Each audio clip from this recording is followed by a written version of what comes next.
கண்ணியத்திற்குரிய சகோதரர்களே, உத்தம நபி எம்பெருமானார் ரசூலே கரீம் ஸல்லல்லாஹு அலைஹி வஸல்லம் அவர்களுடைய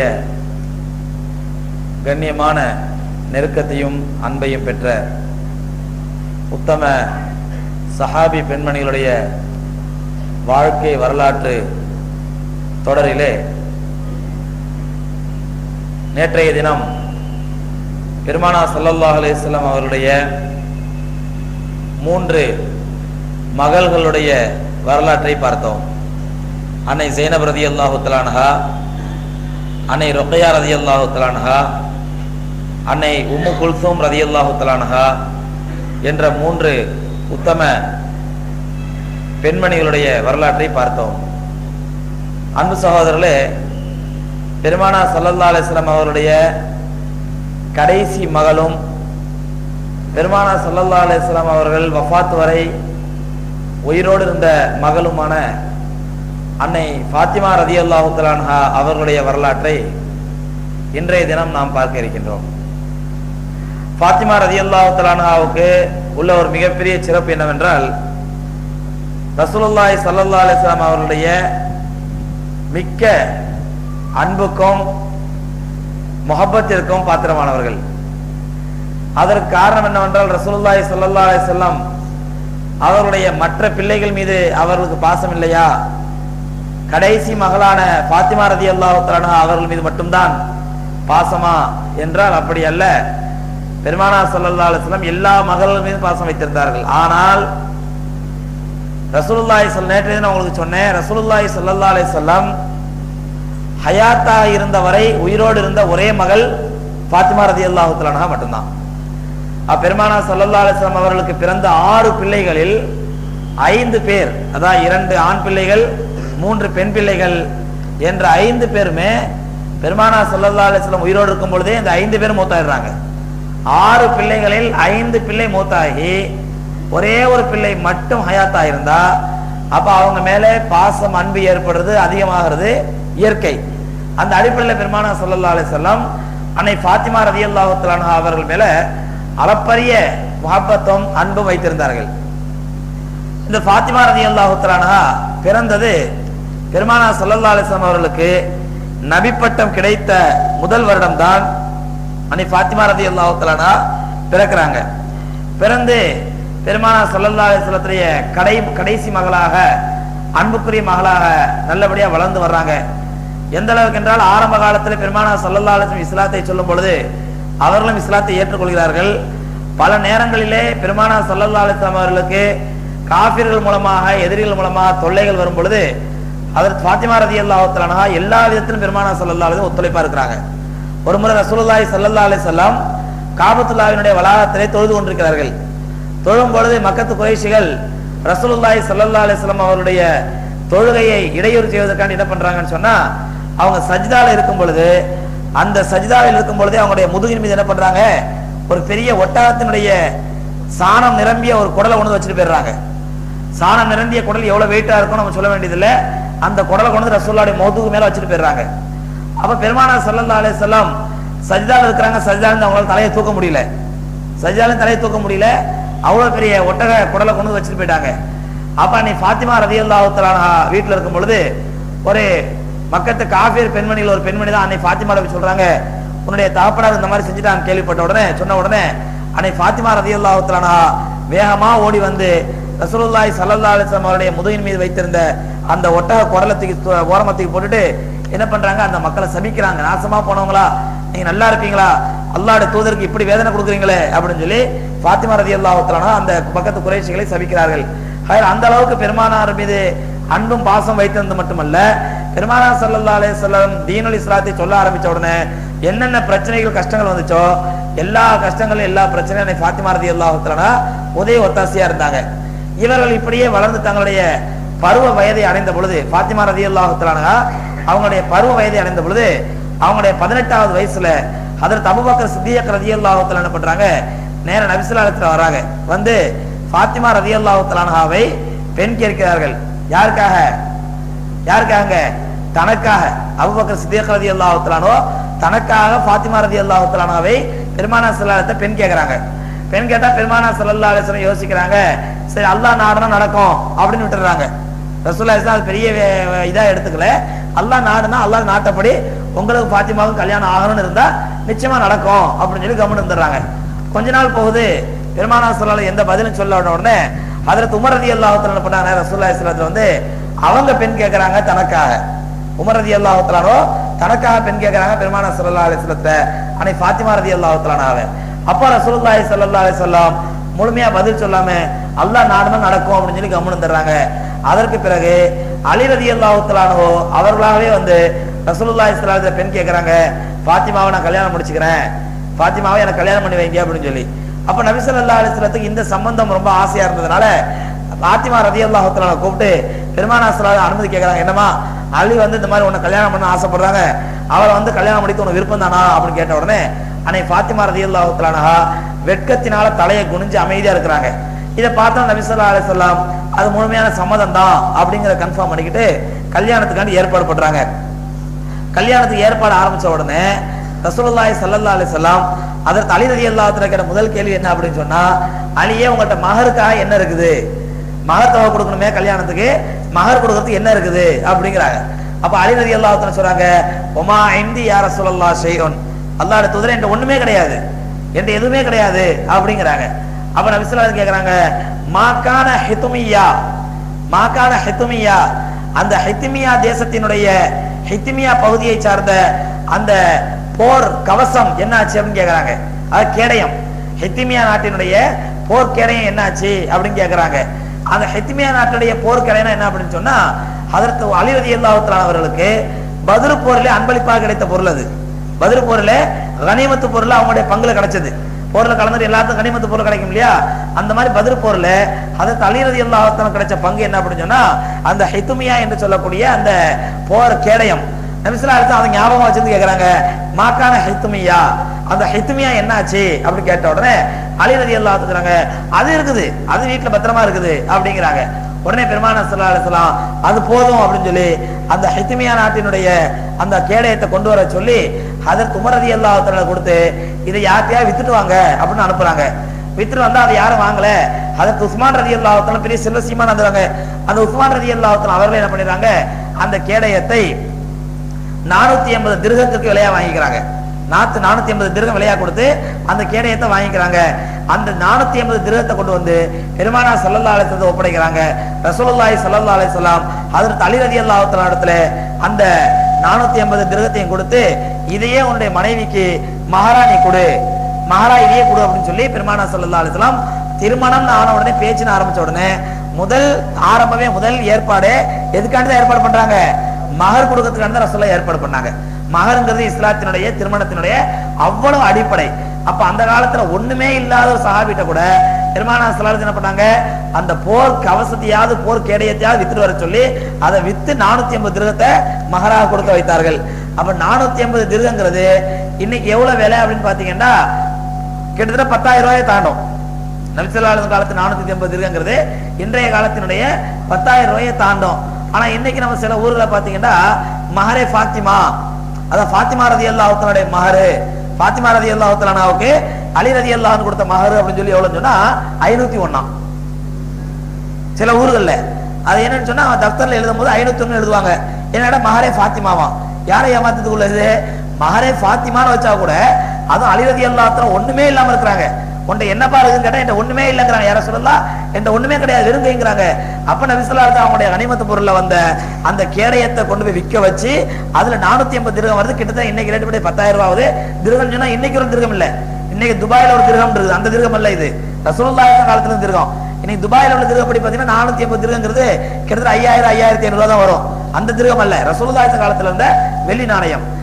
அப்ப அந்த அடிப்படையில அந்த மாதிரி ஒரு மஹர பெருமானார் ஸல்லல்லாஹு அலைஹி நிர்ணயிச்சிருக்கும் பொழுது இன்னைக்கு 401 501 301 சொல்லி ஒரு மஹர வச்சு அதுக்கு பேர் என்ன, மஹரே ஃபாத்திமா, ஃபாத்திமா ரலியல்லாஹு மஹர் அப்படின்னு சொல்லுது. இதெல்லாம் பெண்களை ஏமாத்துறதுக்காண்டி உள்ளது. ரசூலுல்லாஹி ஸல்லல்லாஹு அலைஹி வஸல்லம் இந்த மாதிரி ஏற்பாடு பண்ண உடனே ஹஜ்ரத் அலி ரலியல்லாஹு தஆலாவுக்கும் ஃபாத்திமா ரலியல்லாஹு தஆலாவுக்கும் கல்யாணம் நடக்குது. கல்யாணத்தின் பொழுது பெருமானார் ஸல்லல்லாஹு அலைஹி வஸல்லம் அலி ரலியல்லாஹு கல்யாணம் முடிஞ்ச உடனே மாப்பிள்ளை வீட்டார் சார்பாக அலி ரலியல்லாஹு தஆலா சார்பாக அன்னை ஃபாத்திமா ரலியல்லாஹு தஆலா வீட்டுக்கு ரசூலுல்லாஹ் வீட்டுக்கு எத்தனை பேர் வர்றாங்க அப்படின்னு சொன்னா, ஏன்னா அலி ரலியல்லாஹு தஆலா வளர்ந்ததெல்லாம் யார் வீட்டுல தான்? ரசூலுல்லாஹ் வீட்டுல தான். ஃபாத்திமாவும் அலியும் ஒரே வீட்டுல தான் வளர்றாங்க. ஆனா கல்யாணம் நடக்கும் பொழுது அலி சார்பா எத்தனை பேர் வர்றாங்க அப்படின்னு சொன்னா, அலி ரலியல்லாஹு தஆலா சார்பா எத்தனை பேர் வர்றாங்க அப்படின்னு சொன்னா 7 அன்சாரிகள் 7 முஹாஜிர்கள். முஹாஜிர் அன்சார் தெரியுதானே? மக்கால இருந்து ஹிஜ்ரத் செஞ்சு வந்தவங்க முஹாஜிர்கள், மதீனாவிலே இருந்தவங்க அன்சாரிகள். 7 முஹாஜிர்கள் 7 அன்சாரிகள் பெருமானார் ஸல்லல்லாஹு அலைஹி வஸல்லம் அலி ரலியல்லாஹு தஆலா சார்பா பொண்ணு கேட்கறதுக்காண்டி வர்றாங்க. பொண்ணு கேட்கறதுக்காண்டி வர்றாங்க.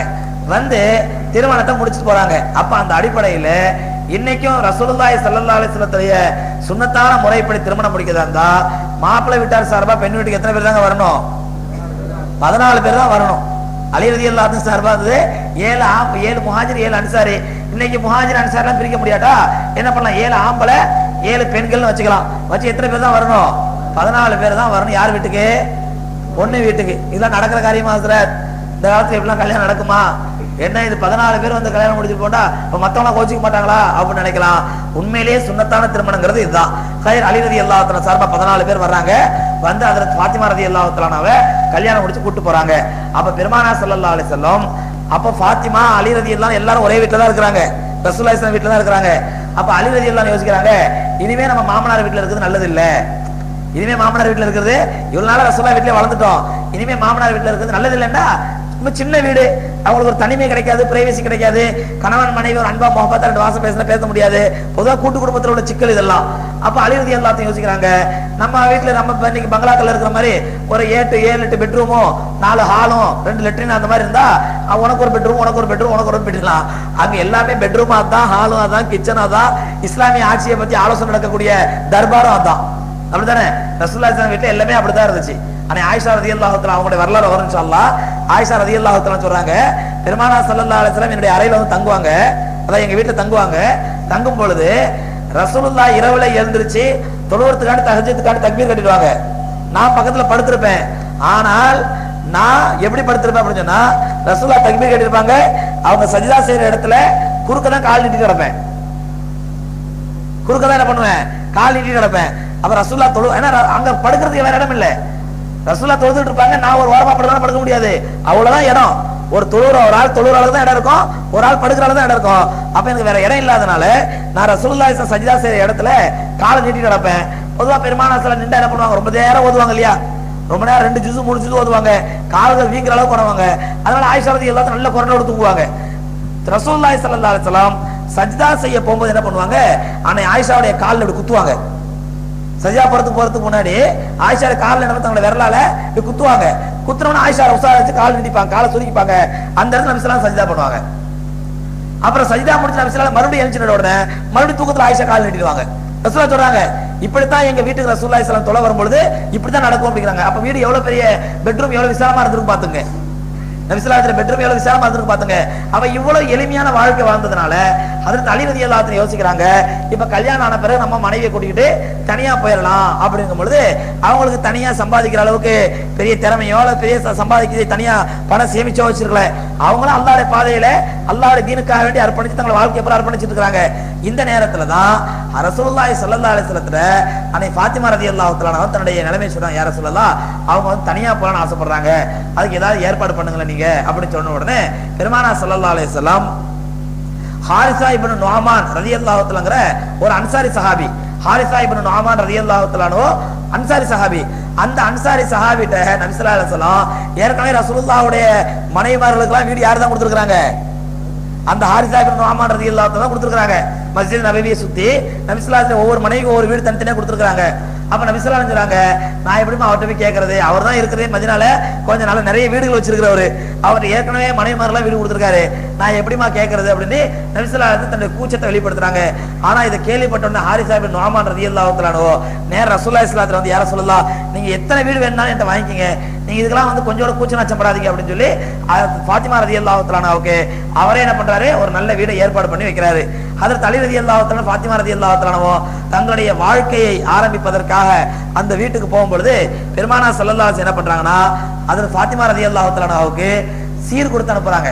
யார் வீட்டு சீருங்க? மணமகள் வீட்டு, அத்தா வீட்டு, அம்மா வீட்டு சீரா ரசூலுல்லாஹ் தன்னுடைய மகள் ஃபாத்திமா கொடுத்து அனுப்புறாங்க. என்ன தெரியுமா? ஒரு தோல் தலையணை, தோல்னாலான தலையணை. தலையணைக்குள்ள என்ன இருக்கும்?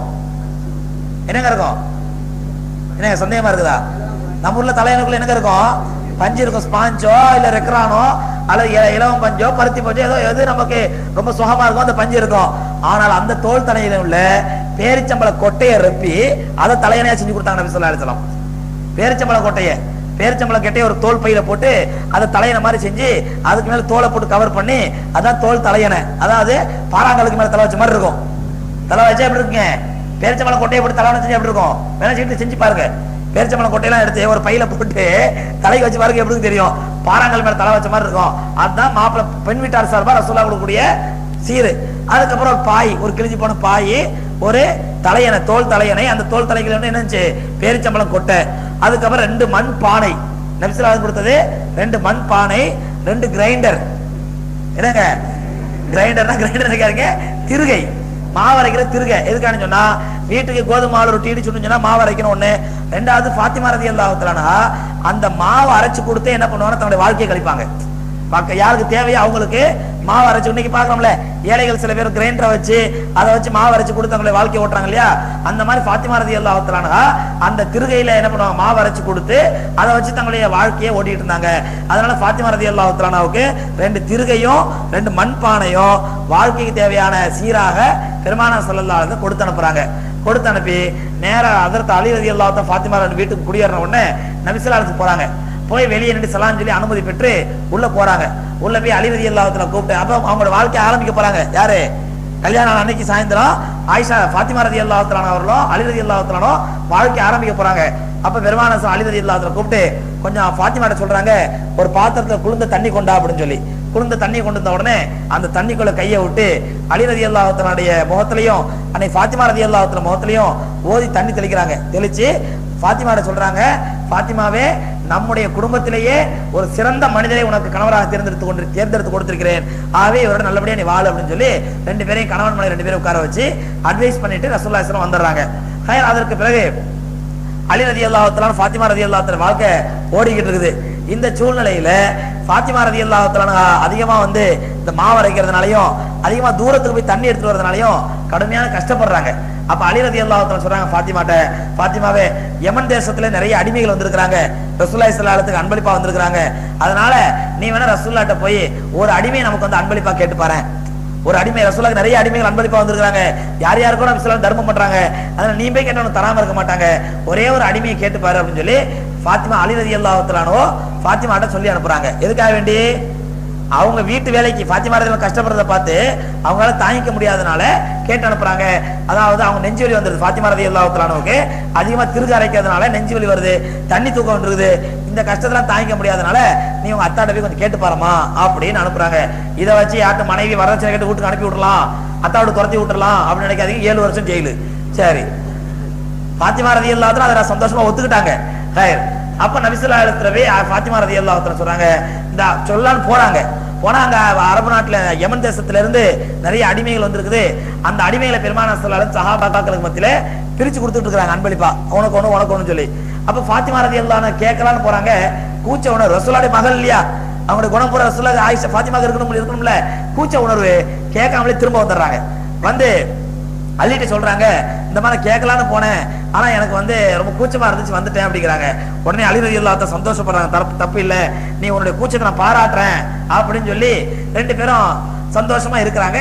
இந்த நேரத்துல ரசூலுல்லாஹி ஸல்லல்லாஹு அலைஹி வஸல்லம் இரவுல வர்றாங்க. யார் வீட்டுக்கு? தன்னுடைய மகள் ஃபாத்திமா வீட்டுக்கு வர்றாங்க. வரும்பொழுது ஃபாத்திமா ரலியல்லாஹு தஆலா, ஏன்னா ரசூலுல்லாஹ் பாக்குறாங்க ஏதோ ஒரு வேலையா ஃபாத்திமா வந்தாங்க, ஆனா நான் பிஸியா இருக்கிறத பார்த்தோன்னே கூச்சப்பட்டு மாதிரி இருந்துச்சு, திரும்பி போயிட்டான் ஒன்றும் சொல்லாம. என்னன்னு கேட்கறதுக்காக நபி ஸல்லல்லாஹு அலைஹி வஸல்லம் ஃபாத்திமா ரலியல்லாஹு தஆலா வீட்டுக்கு வர்றாங்க. கேட்கறாங்க, மகளே நேத்து வந்தியம்மா, என்ன செய்தி, ஏன் காரணம்னு கேட்ட உடனே ஃபாத்திமா ரொம்ப கூச்சப்படுறாங்க. அப்ப அலி ரலியல்லாஹு தஆலா சொல்றாங்க, யார சொல்லலாம், ஒண்ணும் இல்ல, ஃபாத்திமாக்கு திருக அரைச்சு கையெல்லாம் ரொம்ப காய்ச்சி போச்சு, அதனால நெஞ்சிலையும் வலி இருக்குதுங்கிறாங்க. அதனால அடிமை ஏதாவது அடிமையை கொடுத்தீங்கன்னாக்கா எங்களுக்கு வேலைகளை வாங்கிறதுக்கு உதவியா இருக்குமே, நான் தான் அனுப்பி வச்சேன் அப்படிங்கிறாங்க. அப்ப நபி ஸல்லல்லாஹு அலைஹி வஸல்லம் சொல்றாங்க, ஃபாத்திமாவே ஒருபோதும் அந்த மாதிரி நினைச்சிடாத, ஒருபோதும் உன்னுடைய தந்தைக்கு வரக்கூடிய அன்பளிப்பு பொதுமக்களுக்கு தான் அது உரியதே தவிர என்னுடைய மகளுக்கு நான் கொடுக்கிறது உரிமை கிடையாது. அதனால உன்னுடைய கை வேதனை, உன்னுடைய நெஞ்சு வேதனை இதெல்லாம் குறைக்கிறதுக்கு நான் ஒரு வழி சொல்றேன். நீ பகல் பூரா வேலை செஞ்சு இரவுல வந்து கடுமையான கஷ்டப்படுற அலி சொல்றாங்க, ஆனால் அந்த வேதனை எல்லாம் குறைக்கிறது நான் ஒரு வழி சொல்றேன் அப்படின்னு சொல்லிட்டு நபி ஸல்லல்லாஹு அலைஹி வஸல்லம் என்ன சொன்னாங்க, இரவிலே படுக்கும் பொழுது 33 முறை சுப்ஹானல்லாஹ், 33 முறை அல்ஹம்துலில்லாஹ், 34 தடவை அல்லாஹ் அக்பர் அப்படின்னு ஓதி உன்னுடைய உடம்புல தடவிட்டு படு. இன்ஷா அல்லாஹ் அந்த பகல்ல ஏற்படக்கூடிய எல்லா வேதனையும் அல்லாஹ் தஆலா உனக்கு லேசாக்கிடுவான் அப்படின்னு தன்னுடைய மகளுக்கு பெருமானார் ஸல்லல்லாஹு அலைஹி வஸல்லம் அட்வைஸ் பண்ணிட்டு போறாங்க. சில கொஞ்சம் யோசிச்சு பார்க்கணும். ஃபாத்திமா ரலியல்லாஹு தஆலா தன்னுடைய அத்தாட்ட அதிகமா ஒன்றும் ஆசைப்படல, சீர்சீராட்டு கேட்கல, நகை கேட்கல, தன்னுடைய வேலை பளுவை குறைக்கிறதுக்காண்டி ஒரே ஒரு அடிமையை தான் கேட்டாங்க. ஆனால் ரசூலுல்லாஹ் என்ன பண்ணாங்க, திக்ர சொல்லி கொடுத்து இந்த திக்ர செய்ய, இரவிலே படுக்கும் பொழுது திக்ர செய்ய, அல்லாஹ் தஆலா உன் பிரச்சனை லேசாகும், வலி லேசாகும் சொல்லிட்டு போறாங்க.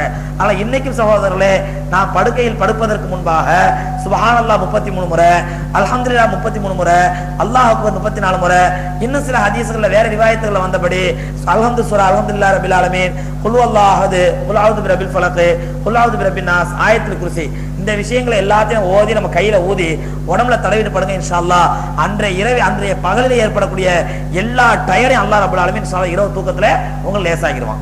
நபி ஸல்லல்லாஹு அலைஹி வஸல்லம் ரசூலுல்லாஹி ஸல்லல்லாஹு அலைஹி வஸல்லம் சுன்னத் இது, இரவில படுக்கும் பொழுது இதெல்லாம் ஓதிட்டு படுங்க அப்படின்னு சொல்லி.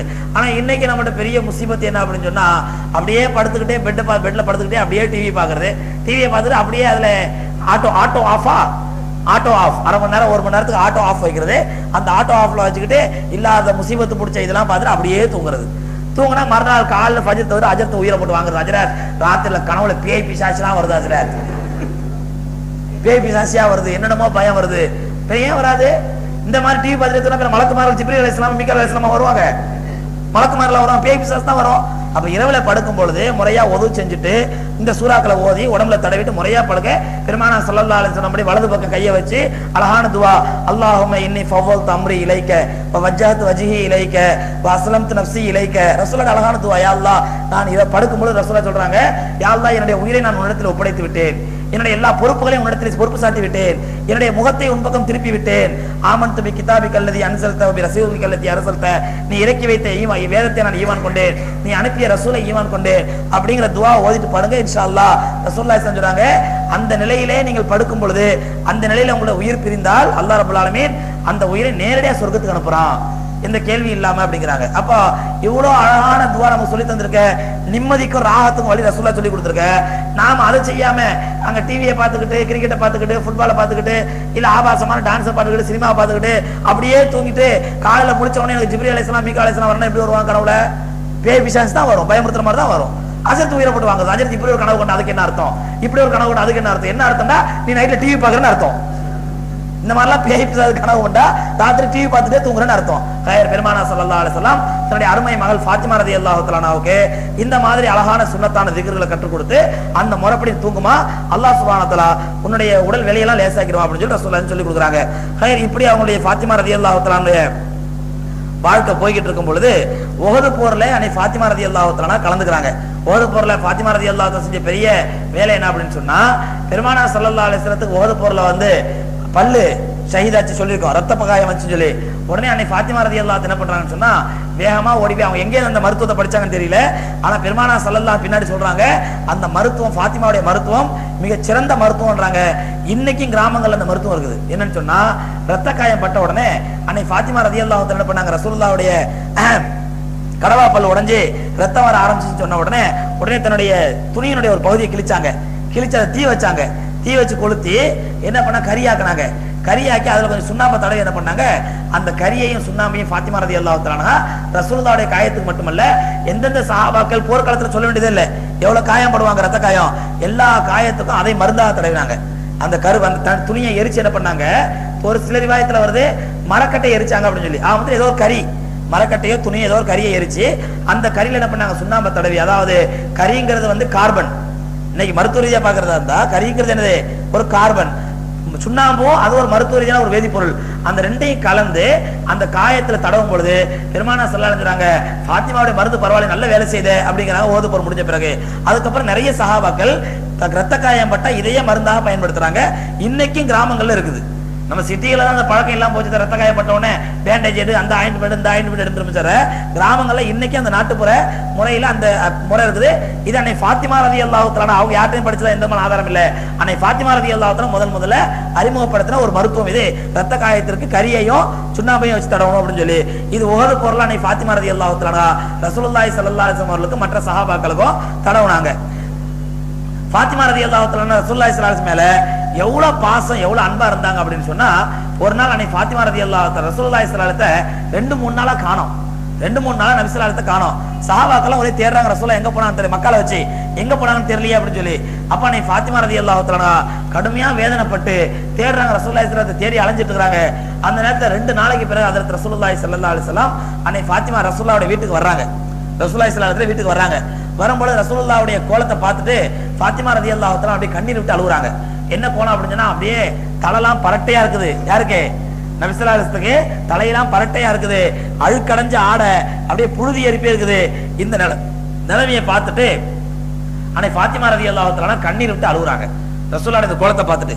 அப்ப ரசூலுல்லாஹி ஸல்லல்லாஹு அலைஹி வஸல்லம் கேக்குறாங்க, யா பின்தி மா யுபகிக், மகளே ஏன் அழுகுற, என்ன காரணம் அப்படின்னு கேக்குறாங்க. அப்ப ஃபாத்திமா ரலியல்லாஹு தஆலா சொல்றாங்க, யா ரசூலல்லாஹ் நான் உங்களுடைய இந்த கோலத்தை பார்த்து அழுகுறேன். ஏனென்றால் அல்லாஹ்வை நிராகரிக்கக்கூடிய காஃபிர்கள் எல்லாம் பெரிய பெரிய மாட மாளிகைகளிலும் கூட கோபுரங்களையும் வசிப்பதை நம்ம கேள்விப்படுறோம். ஆனா நீங்க அல்லாஹ்வை ஏற்று அல்லாஹ்வுடைய மார்க்கத்தை உலகத்தில் நிலைநாட்டுவதற்காக வேண்டிய அல்லாஹ்வால் அனுப்பப்பட்ட தூதர், நீங்க இப்படி பரட்ட கோலத்துல பங்கர கோலத்துல அழுக்கடைஞ்ச கோலத்துல வரதை பார்த்து என்னால தாங்கிக்க முடியல, இதை நினைச்சு அழுகுறோம் அப்படிங்கிறாங்க. அப்ப பெருமானா ஸல்லல்லாஹு அலைஹி வஸல்லம் அவர்கள் தன்னுடைய மகளை ஆறுதல் படுத்தி சொல்றாங்க, யா பின்தி கத் அர்ஸலல்லாஹு அபாக்கி, அது அரசலல்லாஹு அபாக்கி பி அம்ரின், என்னுடைய மகளே உன்னுடைய தந்தையை அல்லாஹ் ரப்பல் ஆலமீன் இந்த தீனுல் இஸ்லாம் என்ற ஒரு மிகப்பெரிய சொத்தை கொடுத்து அனுப்பி இருக்கின்றான். தீனுல் இஸ்லாம் என்ற மிகப்பெரிய பொறுப்பை கொடுத்து அனுப்பி இருக்கின்றான். இந்த பொறுப்பை நான் மக்களுக்கு மத்தியிலே இஸ்லாத்தின் பக்கம் அறிமுகப்படுத்தி மக்களை இஸ்லாத்தின் பக்கம் அழைக்கும் பொழுது ஒரு காலம் வரும், யாத்தி அலன் நாசி ஜமானும், நபி ஸல்லல்லாஹு அலைஹி வஸல்லம் சொல்றாங்க, யாத்தி அலன் நாசி ஜமானும், ஒரு காலம் வரும், நான் உன்னுடைய தந்தை இப்ப இவ்வளவு கஷ்டப்படுறேன், பரட்ட கோலமா பங்கர கோலமா அழுக்கடைஞ்ச ஆடையா இப்படி கஷ்டம் 2 நாளைக்கு 3 நாளைக்கு எங்க இருக்கிறேன்னு தெரியாம காணா போய் நான் வர்றேன். ஆனால் நான் படக்கூடிய இந்த கஷ்டத்திற்கு இந்த சிரமத்திற்கு அல்லாஹ் ரப்பல் ஆலமீன் ஒரு நாள் கூலி கொடுப்பான். யாத்தியலன் நாசி ஜமான், ஒரு காலம் வரும், அந்த காலத்திலே லா யஹ்லு அலல் அர்லி பைத்து மதரின் வலா வபரின், எந்த ஒரு குடிசை வீடாக இருந்தாலும் சரி கோபுர வீடாக இருந்தாலும் சரி, இல்லா அதுகலஹுல்லாஹ் கலிமத்த தக்வா, அல்லாஹ் ரப்பல் ஆலமீன் அந்த வீட்டிற்குள் தக்வா லா இலாஹா இல்லல்லாஹ் முஹம்மது ரசூலுல்லாஹ் என்ற கலிமாவை நுழைத்தே தீர்வான்.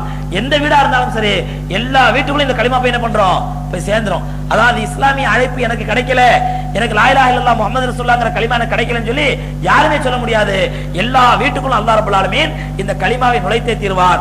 இம்மா பி இஸ்ஸி அஸீஸின், அந்த கலிமாவை ஏற்றுக்கொள்ளக்கூடியவர்கள் ஒன்று கண்ணியத்தோடு ஏற்றுக்கொள்வார்கள், அவு பி தில்லி தலீலின், அல்லது கேவலப்பட்டு இந்த கலிமாவை ஏற்றுக்கொள்வார்கள். ஒரு காலம் கண்டிப்பா வரும் அப்படின்னு சொல்லி பெருமானார் ஸல்லல்லாஹு அலைஹி வஸல்லம் தன்னுடைய மகள் ஃபாத்திமா ரலியல்லாஹு தஆலா அழுததுக்காண்டி அவங்க ஆறுதல் சொல்றாங்க. ஆறுதலா பொய்யை சொல்லி அல்ல, உண்மையை சொல்லி சத்தியத்தை சொல்லி ஆறுதல் சொன்னாங்க. இப்படி ஃபாத்திமா ரலியல்லாஹு தஆலா ஹஜ்ரத் அலி ரலியல்லாஹு தஆலா ரொம்ப ஏழ்மையான வாழ்க்கை, எளிமையான வாழ்க்கை வாழ்ந்து வரக்கூடிய நேரத்துல அன்னை ஃபாத்திமா ரலியல்லாஹு தஆலாவுக்கு 5 குழந்தைகள் பிறகுது. அலி ரலியல்லாஹு தஆலா எத்தனை குழந்தைங்க? 5 குழந்தைகள் பிறகுது. முதல் குழந்தை பேரு ஹசன், முதல் குழந்தை ஹசன் ரலியல்லாஹு தஆலா, இரண்டாவது குழந்தை ஹுசைன் ரலியல்லாஹு தஆலா, மூன்றாவது குழந்தை முஹ்சின் ரலியல்லாஹு தஆலா. இந்த முஹ்சின் ரலியல்லாஹு தஆலா சின்ன வயசுல சிறு பிள்ளையா இருக்கும் பொழுதே மௌத்தாயிடுறாங்க. 4வது பொம்பளை பிள்ளை ஸைனப் ரலியல்லாஹு தஆலா, 5வது பொம்பளை பிள்ளை உம்மு குல்சூம் ரலியல்லாஹு தஆலா. ஸைனப் உம்மு குல்சூம் யாருங்க? ஃபாத்திமா ரலியல்லாஹு தஆலாக்கு அக்காமாரு. ஃபாத்திமாக்கு அக்கா தானே, அவங்க இறந்துட்டாங்க இல்லையா, தன்னுடைய அக்காமாருடைய ஞாபகார்த்தமா தன்னுடைய பெண் பிள்ளைகளுக்கு ஃபாத்திமா ரலியல்லாஹு என்ன பேர் வச்சாங்க?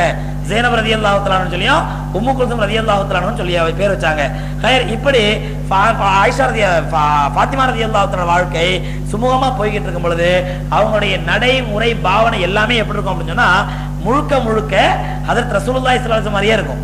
ஆயிஷா ரலியல்லாஹு தஆலா சொல்றாங்க, பெருமானார் ஸல்லல்லாஹு அலைஹி வஸல்லமுடைய பிள்ளைகளிலேயே ரசூலுல்லாஹி ஸல்லல்லாஹு அலைஹி வஸல்லம் நடக்கிறத பார்த்தா ரசூலுல்லாஹ் நடந்த மாதிரியே இருக்கும், பேசும்போது சிரிக்கிறத பார்த்தா ரசூலுல்லாஹ் சிரிக்கிற மாதிரியே இருக்கும். சில பேர் பாத்தீங்கன்னா, சில பேர் 4-5 பிள்ளை இருந்தா கூட அதுல ஏதாவது ஒரு பிள்ளை தான் அப்படியே அத்தா உரிச்சு வச்ச மாதிரி வரும். பாத்துறீங்களா? கேள்விப்பட்டது இல்லையா?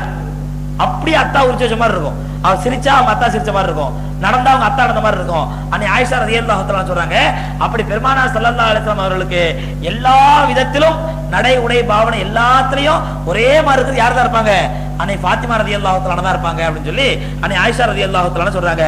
அன்னை ஃபாத்திமா ரலியல்லாஹு தஆலா மார்க்க விஷயத்திலும் நல்ல தெளிவான அறிவு உள்ளவங்களாகவோ நல்ல தெளிவான சிந்தனை உள்ளவங்களா இருந்தாங்க.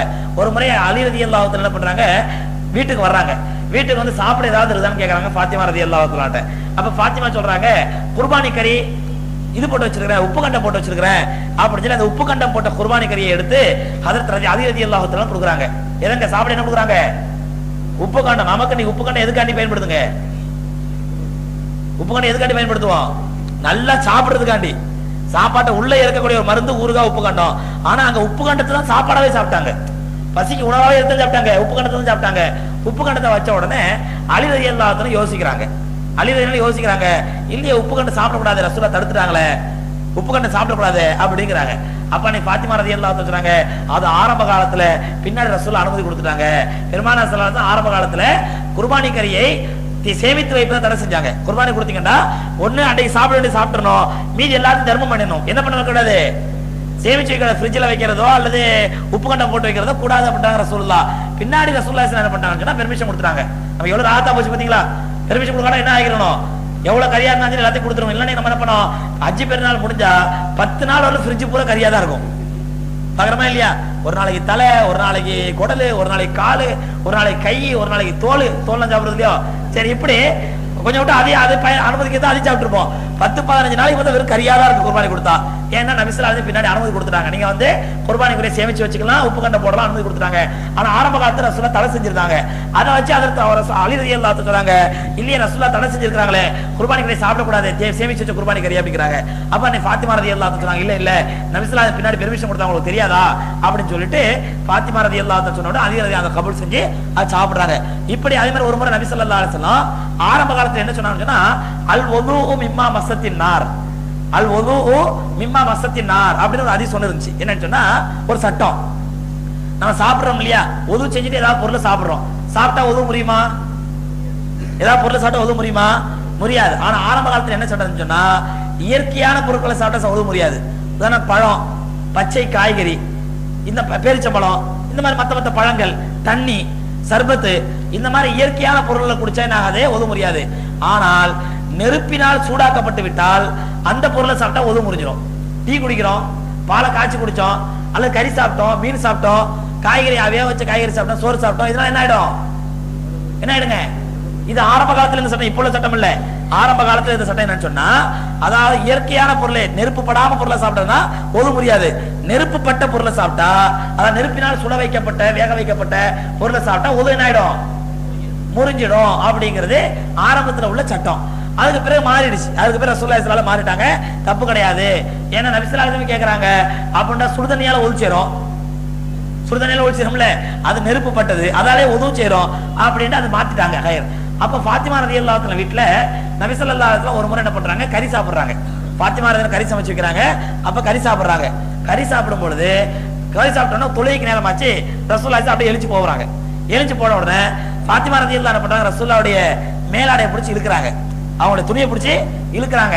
அதான் ஏன்னு சொன்னா, யார சொல்லலாம், கறி சாப்பிட்டீங்க, கறி என்ன பொருள், அது நெருப்புப்பட்ட பொருள். நெருப்பட்ட பொருள் நீங்க வந்து சாப்பிட்டுட்டு ஒது செய்யாம போறீங்களே அப்படி ஞாபகப்படுத்துறதுக்காண்டி என்ன பண்ண, சட்டையை பிடிச்சி இழுக்கிறாங்க. அப்ப நபி ஸல்லல்லாஹு அலைஹி சொல்றாங்க, இல்லை பாத்திமா, ஹலாலான எல்லா பொருளுமே பெரும்பாலும் நெருப்பட்டதா தான் இருக்கும், ஹலாலான எல்லா பொருளுமே பெரும்பாலும் நெருப்பப்பட்டதா தான் இருக்கும், அதனால தப்பு கிடையாது அப்படின்னு சொல்லி ரசூலுல்லாஹி ஸல்லல்லாஹு அலைஹி வஸல்லம் விளக்கம் சொல்லிட்டு போறாங்க. அந்த அடிப்படையில அன்னை ஃபாத்திமா ரலியல்லாஹு தஆலா எல்லா விதத்திலும் மார்க்க அறிவு பெற்றவங்களா இருந்தாங்க. எந்த அளவுக்குன்னு சொன்னா, ஏழ்மை எளிமையிலும் கூட அவங்க அல்லாஹ்வுக்கு நன்றி செலுத்த தயங்க மாட்டாங்க. அல்லாஹ்வுக்கு நன்றி செலுத்த தயங்க மாட்டாங்க. எப்ப தொழுவாங்க அல்லாஹ்வுக்கு நன்றி செலுத்துவாங்க. ஒரு முறை பெருமானார் ஸல்லல்லாஹு அலைஹி வஸல்லம் ஒரு நீண்ட வரலாறு சுருக்கமா சொல்றாங்க. ரசூலுல்லாஹி ஸல்லல்லாஹு அலைஹி வஸல்லம் கடுமையான பசியினால வீட்டை விட்டு வெளியே வந்திருக்காங்க. அப்ப பார்த்தா கொஞ்சம் தூரத்துல பார்த்தா அபூபக்கர் ரலியல்லாஹு அன்ஹு அவங்க ரோட்ல நிக்கிறாங்க. கொஞ்சம் தூரத்துல பார்த்தா உமர் ரலியல்லாஹு அன்ஹு நிக்கிறாங்க. நபி ஸல்லல்லாஹு அலைஹி கேக்குறாங்க, என்னாச்சு, ஏன் வெளியே நிக்கிறீங்க அப்படின்னு சொல்லி. அபூபக்கர் ரலியல்லாஹு புரிஞ்சுக்கிட்டாங்க ரசூலுல்லாஹ் எதனால நிக்கிறாங்கன்னு சொல்லி.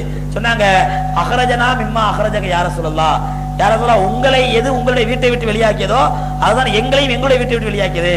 அதான் நீங்க பசினால ஏதாவது சாப்பாடு கடை தான் பாப்போம் அப்படின்னு சொல்லி வெளியே வந்து நிக்கிறீங்களா, அதே காரணத்தால நாங்களும் வந்து நின்றோம், எங்களுக்கு பசினால தான் நிக்கிறோம் அப்படின்னு சொல்லி 3 பேர் என்ன பண்ணாங்க சேர்ந்து அதுல ஜுபைர் ரலியல்லாஹு தஆலா வீட்டுக்கு போறாங்க. அங்க ஜுபைர் ரலியல்லாஹு தஆலா ரசூலுல்லாஹ்வுடைய நிலைமையை புரிஞ்ச உடனே என்ன பண்றாங்க, உடனடியா பேரிச்சம்பழத்தினுடைய அவங்க வீட்டு மரத்து மேல ஏறி கொஞ்சம் பேரிச்சம்பழம் கொலையை அறுத்து ரசூலுல்லாஹி சாப்பிட வைக்கிறாங்க. அவசர அவசரமா தன்னுடைய மனைவி கிட்ட சொல்லி கொஞ்சம் ரொட்டி சுட்டு வைக்கிறாங்க.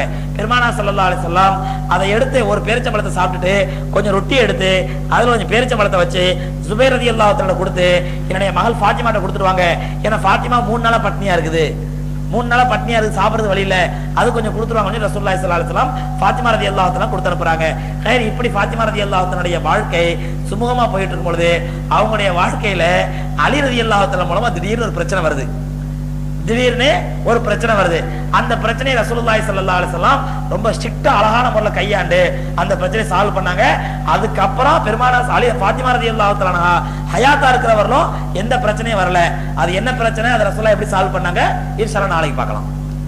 அன்னை ஃபாத்திமா ரலியல்லாஹு தஆலா அவர்களுடைய வரலாற்றை நேற்றைய தினம் பார்த்தோம். அதனுடைய தொடராக அன்னை ஃபாத்திமா ரலியல்லாஹு தஆலா அவர்களுடைய மார்க்கப்பற்று, அவர்களுடைய தக்வா, மார்க்க அறிவு இவற்றை பற்றியெல்லாம் நேற்றைய தினம் சொன்னேன்.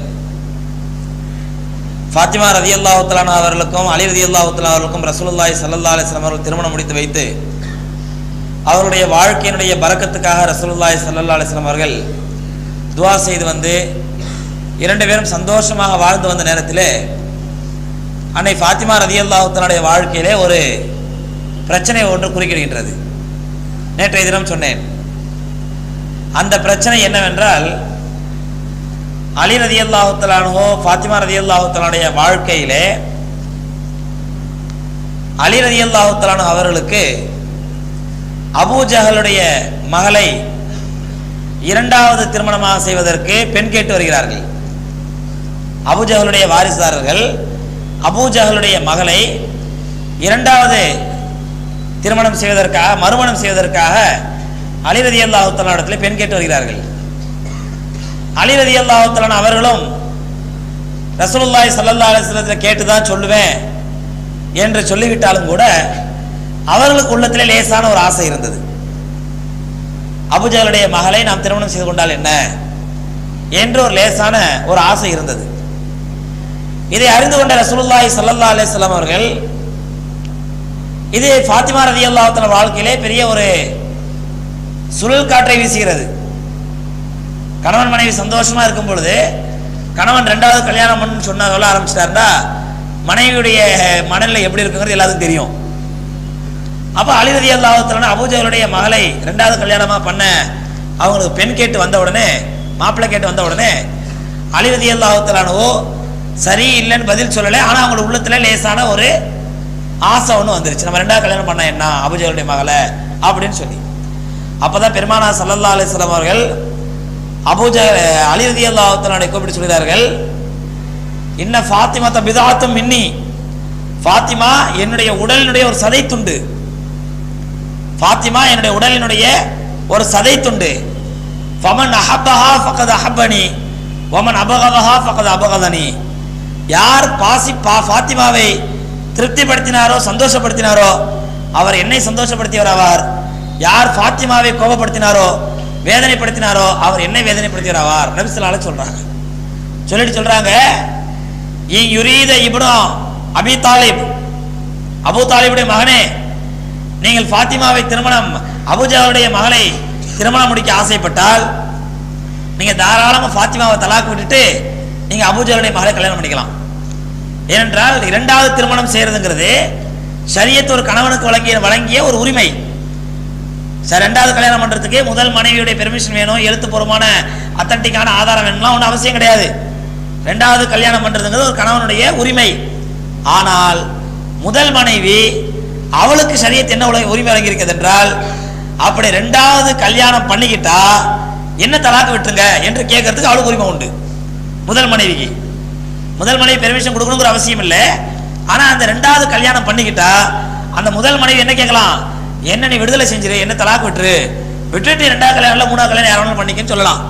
அந்த மாதிரி பெருமானார் ஸல்லல்லாஹு அலைஹி வஸல்லம் தன்னுடைய மகள் சார்பா சொல்றாங்க, நீங்கள் அபூஜஹலுடைய மகளை இரண்டாவதாக திருமணம் செய்வதாக இருந்தால் என்னுடைய மகள் ஃபாத்திமாவை தலாக்கு விட்டுட்டு நீங்க அபூஜஹலுடைய மகளை கல்யாணம் பண்ணிக்கங்க சொல்லிட்டு காரணம் சொல்றாங்க. ஏனென்றால் ஃபலா யம்பகி அன் தஜ்தமிஅ இபின்து ரசூலில்லாஹி வ பின்து அதுவுல்லாஹி, அல்லாஹ்வுடைய ரசூலுடைய மகளும் அல்லாஹ்வுடைய விரோதியின் மகளும் ஒரே வீட்டில் ஒன்று சேர்வது முறையாகாது.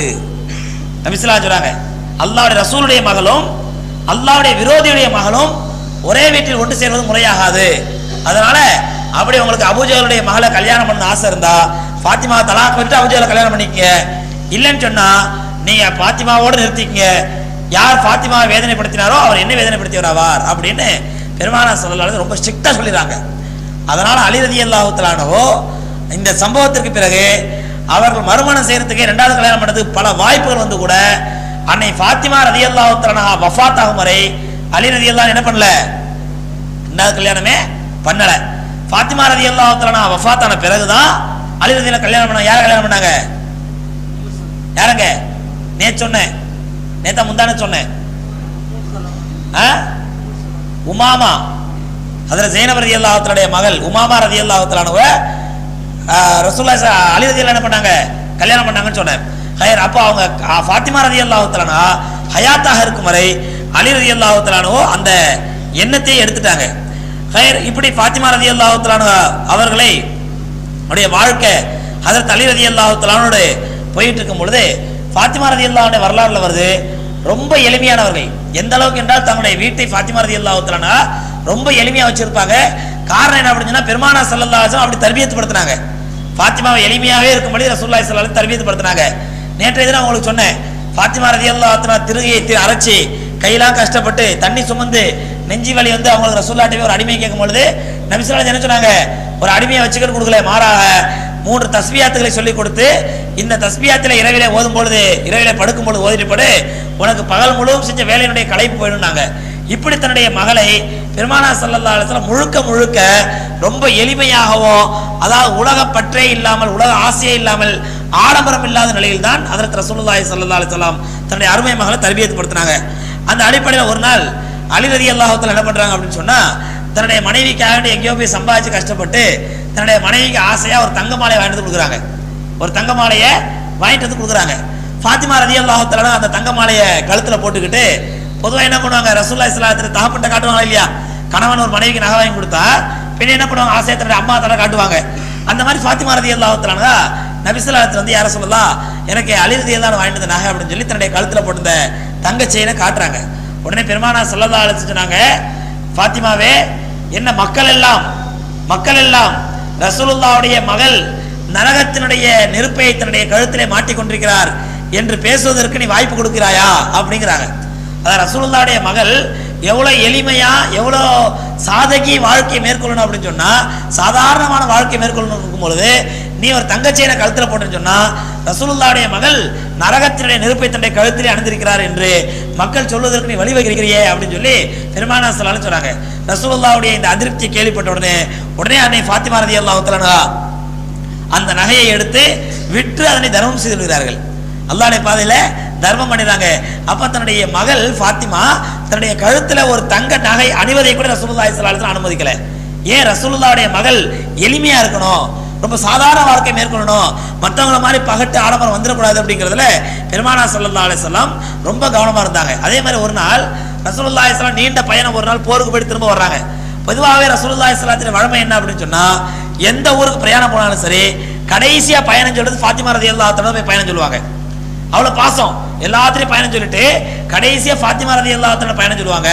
அதே மாதிரி திரும்பி வந்த உடனே பெருமானார் ஸல்லல்லாஹு அலைஹி வஸல்லம் வழமை என்னன்னு சொன்னா, நேரா பள்ளிவாசலுக்கு போவாங்க, மஸ்ஜித் நபவிக்கு போவாங்க, 2 ரக்காத் தொழுது துஆ செஞ்சுட்டு நேரா அவங்க போற வீடு யாரோட வீடு தான், ஃபாத்திமா ரலியல்லாஹு தஆலா வீடு தான் போவாங்க. அங்க போய் சலாம் சொல்லிட்டு அவங்களோட உடல் எல்லாம் விசாரிச்சுட்டு பேர பிள்ளைங்களை விசாரிச்சுட்டு அதுக்கப்புறம் தான் மற்ற மனைவிகள் வீட்டுக்கு போவாங்க. அந்த அடிப்படையில் ரசூலுல்லாஹி ஸல்லல்லாஹு அலைஹி வஸல்லம் ஒரு நீண்ட பிரயாணத்துக்கு போயிட்டு போருக்கு போயிட்டு ஃபாத்திமா ரலியல்லாஹு தஆலா வீட்டுக்கு வர்றாங்க. ஃபாத்திமா ரலியல்லாஹு தஆலா என்ன பண்றாங்கன்னா, தன்னுடைய தந்தையை வரவேற்பதற்காக அத்தா நீண்ட நாள் பயணம் போயிட்டு வர்றாங்க அப்படின்னு அவங்களை சந்தோஷப்படுத்துக்காக என்ன பண்றாங்கன்னு சொன்னா, தங்களுடைய வீட்டு வாசல்ல ஒரு ஸ்கிரீனை தொங்க விட்டுறாங்க. தன்னுடைய வீட்டு வாசல்ல ஒரு அழகுக்காக ஒரு ஸ்கிரீனை திறந்து விட்டுறாங்க. தொங்க விட்டு ஹசன் ஹுசைன் ரலியல்லாஹு தஆலா 2 பேருக்கும், அந்த பெருமாளுடைய பேர பிள்ளைங்க 2 பேருக்கு என்ன பண்றாங்க, வளைய, அதாவது வெள்ளினாலான வளையல தக்க மாட்டி விட்டுறாங்க. அது நம்ம வீட்டுக்கு யாராவது விருந்தாளி வந்தா புதாட போட்டு பிள்ளைங்களுக்குலாம் புது ட்ரெஸ் போட்டு, பொம்பளை பிள்ளை இருந்தால் கழுத்துல நகையை போட்டு நம்ம விருந்தாளி வரும்போது பார்த்தா சந்தோஷம் பண்ண வைக்கிறோம் இல்லையா? அந்த மாதிரி ஃபாத்திமா ரலியல்லாஹு அன்ஹா என்ன பண்ணாங்க, ரசூலுல்லாஹி ஸல்லல்லாஹு அலைஹி வஸல்லம் வரவேற்பதற்காக தன்னுடைய வீட்டு வாசலில் ஒரு திரையை தொங்க விட்டு தன்னுடைய 2 பிள்ளைகளுக்கும் வெள்ளி வளையல், வெள்ளி நாள் வளையல கையில மாட்டி விடுறாங்க. பெருமானார் ஸல்லல்லாஹு அலைஹி வஸல்லம் மகள் வீட்டுக்கு வர்றாங்க, அந்த ஸ்கிரீனை பார்க்கறாங்க. ஸ்கிரீனை பார்த்தோன்னே ரசூலுல்லாஹி ஸல்லல்லாஹு அலைஹி வஸல்லம் கடுமையான கோவப்படுறாங்க. ஏன்னு சொன்னா திரைச்சீலை என்பது பணக்காரர்கள் வீட்டில் இருக்க வேண்டியது, இது ஒரு ஆடம்பரத்தின் சின்னம். இது ரசூலுல்லாஹ் ஸ்கிரீன் போடுறது, வீட்டு வாசலுக்கோ ஜன்னலுக்கோ ஸ்கிரீன் போடுறது ஆடம்பரத்தின் சின்னமா ரசூலுல்லாஹ் நினைச்சாங்க. இது ஒரு ஆடம்பரத்தின் சின்னம், அதனால இது ஆடம்பரம் இருக்க வீட்டில் நான் வரமாட்டேன் அப்படின்னு அதாவது தன்னுடைய அதிருப்தியை தெரிவிக்கிற நேரத்தில் 2 பேர பிள்ளைங்களும் வர்றாங்க, ஹசன் ஹுசைன். அவங்க கையில பாக்குறாங்க, வழக்கத்துக்கு மாறமா அவங்களுடைய கையில வெள்ளி வளையல் கிடைக்குது. இதை பார்த்த ரசூலுல்லாஹி ஸல்லல்லாஹு அலைஹி வஸல்லம் ஒண்ணுமே பேசாம கோச்சிட்டு அப்படி திரும்பி போயிடுறாங்க, வீட்டுக்குள்ளே போல அப்படியே திரும்பி போயிடுறாங்க. இதை கேள்விப்பட்ட ஃபாத்திமா ரலியல்லாஹு அன்ஹா பண்றாங்க, உடனே அந்த திரைச்சீலையை கிழிச்சு தூர எறிஞ்சிட்டு தன்னுடைய பிள்ளைகளிருந்து அவசர அவசரமா அந்த வெள்ளி வளையல கழட்டிடுறாங்க. கழட்டின உடனே புது பிள்ளைங்க, சின்ன பிள்ளைங்க புது ட்ரெஸ் போட்டு அவத்த அழுவுமா இல்லையா? ஹசன் ஹுசைன் ரலியல்லாஹு அன்ஹு 2 பேரும் அழுகுறாங்க. அழுதுகிட்டே என்ன பண்ணா நேரா ரசூலுல்லாஹி ஸல்லல்லாஹு அலைஹி வஸல்லம் வர்றாங்க. அவங்களுக்கு தெரியாது ரசூலுல்லாஹி ஸல்லல்லாஹு அலைஹி வஸல்லம் வெறுத்ததுனால தான் நம்முடைய அம்மா கழட்டினாங்கன்னு சொல்லி. தாய் கழட்டியதை கம்ப்ளைண்ட் பண்றதுக்காண்டி யார்ட்ட வர்றாங்க, நபி ஸல்லல்லாஹு அலைஹி வஸல்லம் வர்றாங்க. வந்த உடனே பெருமானார் ஸல்லல்லாஹு அலைஹி வஸல்லம் ஹசன் ஹுசைன் ரலியல்லாஹு அன்ஹு 2 பேரும் அணைச்சிட்டு சொல்றாங்க, இவர்கள் தான் என்னுடைய அஹ்ல பைத், என்னுடைய வீட்டார்கள், என்னுடைய வீட்டு பிள்ளைகள் இவங்க தான் அப்படின்னு சொல்லி, அதாவது தன்னுடைய வீட்டார்கள் தன்னுடைய அஹ்ல பைத் எப்படி இருக்கணும், இப்படிப்பட்ட எளிமையோட சாதாரணமான வாழ்க்கை மேற்கொள்ளணும் அப்படின்னு சொல்லி பெருமானார் ஸல்லல்லாஹு அலைஹி வஸல்லம் அந்த 2 பிள்ளைகளுக்கு ஆறுதல் சொல்லிட்டு என்ன பண்றாங்க, அந்த காலத்துல இப்ப நம்ம ரொம்ப எளிமையான வளையல் பிளாஸ்டிக் பொருள் பயன்படுத்துறோம் இல்லையா, பிளாஸ்டிக் பாசி மாலை, பிளாஸ்டிக் வளையல் இப்படி கொடுத்துறோம் இல்லையா, அந்த மாதிரி அந்த காலத்துல யானை தந்தத்தினாலான வளையல்கள் செஞ்சு வைப்பாங்க. அது ரொம்ப மட்டமான பொருள். ஆனா இன்னைக்கு யானை தந்தம் தான் ரொம்ப ஃபேமஸ், ரொம்ப விலை அதிகம். என்னங்க சந்திரன் எதுல ஃபேமஸ் ஆனாரு? யானை தந்ததெல்லாம் முதல்ல ஃபேமஸ் ஆனது, அப்புறம் தான் யானைலாம் செத்தவர்களுக்கு சந்திரன் வரதை வெட்ட ஆரம்பிச்சான். அப்ப அந்த மாதிரி யானை தந்தங்கிறது இன்னைக்கு ரொம்ப ஃபேமஸ், ரொம்ப விலை அதிகம். ஆனா ரசூலுல்லாஹி காலத்துல யானை தந்தத்தினால இந்த பாசிமணி, யானை தந்தத்தினால வளையல் இதெல்லாம் வந்து பிளாஸ்டிக் பொருள் மாதிரி அந்த காலத்துல. அப்ப ரசூலுல்லாஹி ஸல்லல்லாஹு அலைஹி வஸல்லம் அந்த பிள்ளைங்க அழுததுனால எளிமையான அந்த பிளாஸ்டிக் வளையல், அந்த யானை தந்தத்தினாலான வளையலை வாங்கிட்டு வந்து ஹஜ்ரத் ஹசன் ரலியல்லாஹு அன்ஹு ஹுசைன் ரலியல்லாஹு அன்ஹு பேருக்கும் நபி ஸல்லல்லாஹு அலைஹி வஸல்லம் மாட்டி விடுறாங்க, அவங்களை ஆறுதல் படுத்துறதுக்காக. ஹைர் இப்படி ஃபாத்திமா ரலியல்லாஹு அன்ஹாவை பெருமானார் ஸல்லல்லாஹு அலைஹி வஸல்லம் அவர்கள் தர்பியத் படுத்ததுனால ஃபாத்திமா ரலியல்லாஹு அன்ஹா இறுதி வரை ரொம்ப சாதாரண வாழ்க்கை, எளிமையான வாழ்க்கை தான் மேற்கொண்டாங்க. அதே மாதிரி ஃபாத்திமா ரலியல்லாஹு அன்ஹா இயற்கை குணம் என்ன அப்படின்னு சொன்னா ரொம்ப கூச்ச சுபாவம், ரொம்ப ஹயா. அதாவது பெண்களுக்கே உள்ள இயற்கையான குணம் என்ன அப்படின்னா வெட்கப்படுறது. வெட்கம் என்பது பெண்களுக்கே உள்ள ஒரு குணம். ஆண்களுக்கு சில சமயம் ஆண்கள் வெட்கப்படுவாங்க, ஆனா ஆண்களுடைய வெட்கம் வேற, பெண்களுடைய வெட்கம் வேற. ஏனென்றால் எந்த பெண்களிடத்தில் வெட்க உணர்வு ஹயாங்கிறது இல்லையோ சகோதரர்களே, அவர்கள் முழுமையான பெண்களாகவே இருக்க முடியாது. ஆண்களுக்கு எப்படி ஆண்மைங்கிறது ஆண்களுடைய ஒரு முக்கியமான அம்சமோ அதே மாதிரி பெண்களுக்கு வெட்கம் என்பது ஒரு முக்கியமான அம்சம். ஆம்பளைக்கு ஆண்மை இல்லாட்டா என்ன ஆகுங்க, பெரிய கோடீஸ்வரர் லட்சாதிபதி 4 பங்களா வச்சிருக்காரு, 8 கார் வச்சிருக்காரு, ஆனா ஆண்மை மட்டும் கொஞ்சம் கம்மிங்க, என்ன ஆகும் அவருக்கு வாழ்க்கையில? யாராவது மதிப்பாங்களா அவரை? யாராவது மதிப்பாங்களா? அப்ப ஆண்களுக்கு ஆண்மை என்பது எப்படி அவசியமோ அதே மாதிரி பெண்களுக்கு வெட்கம் என்பது அவசியம். எப்படி ஆண்மை இல்லாத மனிதரை ஆண்களை சமுதாயம் மதிக்காதோ அதே மாதிரி வெட்கம் இல்லாத பெண்களையும் சமுதாயத்தில் மரியாதை கிடையாது. அப்ப வெட்கம் என்பது, ஹயா என்பது ஒரு பெண்களிடத்தில் முழுமையா இருக்க வேண்டும். அந்த விதத்தில் அன்னை ஆயிஷா அன்னை ஃபாத்திமா ரலியல்லாஹு அன்ஹா வெட்கம் என்பது மிகுதியா இருந்ததுனால அவர்கள் முழுமையான பெண்மையாக திகழ்ந்தார்கள். அதே மாதிரி அலி ரலியல்லாஹு அன்ஹு ஆண்மையில சிறந்து விளங்குனதுனால அவங்க ஒரு முழுமையான ஆண்மகனா திகழ்ந்தார்கள். அலி ரலியல்லாஹு அன்ஹு ஆண்மையில எல்லா முழுமையும் இருந்தது, பூரணம் இருந்தது. அதே மாதிரி ஃபாத்திமா ரலியல்லாஹு அன்ஹா வெட்கத்திலே பூர்ணமாக இருந்தார்கள். அதனாலதான் இன்னைக்கு பெண்களுடைய ஜனாசாவாக இருந்தால், ஏன்னா வெட்கங்கிறது சகோதரர்களே பெண்களிடத்தில் யாரும் ஊட்டி வளர்க்கறது இல்லை. நீ வெட்கப்படணும் பெண்களுக்கு யாரும் சொல்லித்தர வேண்டியதில்லை. அவங்க இயற்கையாகவே பெண்களுக்கு வெட்கம் வந்துடும், சின்ன வயசுலேயே வெட்கம் வர ஆரம்பிச்சிடும். ஆனால் அந்த சிறு வயதில் வரக்கூடிய வெட்கத்தை நாம் கொஞ்சம் கொஞ்சமா அந்த வெட்கத்தை கெட வைத்து விட்டால், ஹயாவை எடுத்து விட்டால், பின்னாடி அவங்க பெரியவங்களான பிறகும் அந்த பெண்களிடத்தில் வெட்கங்கள் இல்லாமல் போயிடும். உதாரணமா இன்னைக்கு நம்ம பார்க்குறோம், பொதுவாக ஒரு 6 வயசு 7 வயசு குழந்தைய ஒரு ஆன உடனே பொம்பளை பிள்ளைங்களுக்கு தன்னை அறியாமல் அவங்களுக்கு வெட்கம் வர ஆரம்பிச்சிடும். வெட்கங்கிறது ஹயாங்கிறது ஒரு 6 வயசு பிள்ளைக்கே வர ஆரம்பிச்சிடும். சில வீட்டில் பார்த்தீங்க அப்படின்னு சொன்னா, நம்ம நண்பர் ஒருத்தர் சொன்னாரு, என்னுடைய மகளுக்கு 8 வயசு தான் ஹஸ்ரத் ஆச்சு.